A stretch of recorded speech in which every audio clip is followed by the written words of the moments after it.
সম্পাদক মাহমুদুল হাসান মানিক, আমরা ধন্যবাদ জানাই জাতীয় ক্ষেত্রমজুর ইউনিয়নের সংগ্রামী সম্পাদক রুস্তম আলী সহ 6টি শ্রমিক সংগঠনের কেন্দ্রীয় নেতৃবৃন্দকে।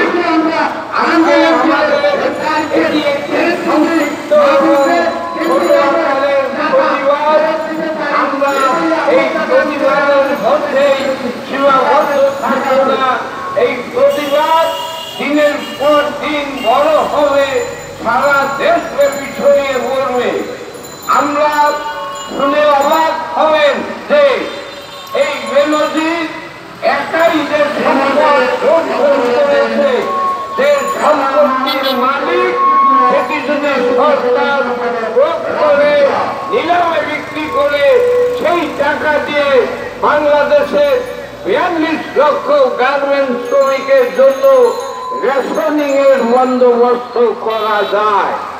যদি আজিজ আহমেদ সাবেক সেনা প্রধান তার যে দুর্নীতির মাধ্যমে অর্জিত সে সম্পদ, সেই সম্পদকে সরকার যদি বাজেয়াপ্ত করে বিক্রি করে সেই টাকা দিয়ে বাংলাদেশে ক্ষেতমজুর যারা আছেন তাদের জন্য রেশনিং এর বন্দোবস্ত করা যায়।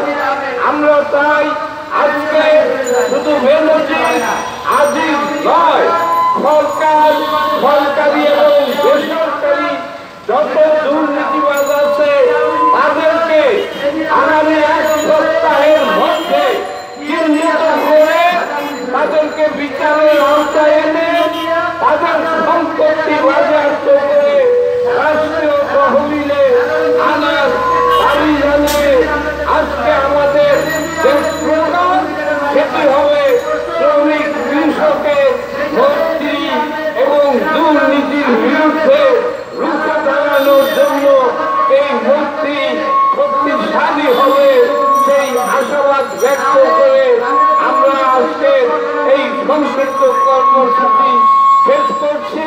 যে সকল নেতৃবৃন্দ প্রচন্ড এই গরমের মধ্যেও আজকে এই প্রতিবাদে সামিল হয়েছেন তাদেরকে 6টি শ্রমিক সংগঠন এবং 2টি কৃষক সংগঠনের পক্ষ থেকে আমরা ধন্যবাদ এবং কৃতজ্ঞতা জানিয়ে আজকের এই কর্মসূচি আমরা এখানেই শেষ করছি। দুনিয়ার মজদুর এক হও। আপনাদের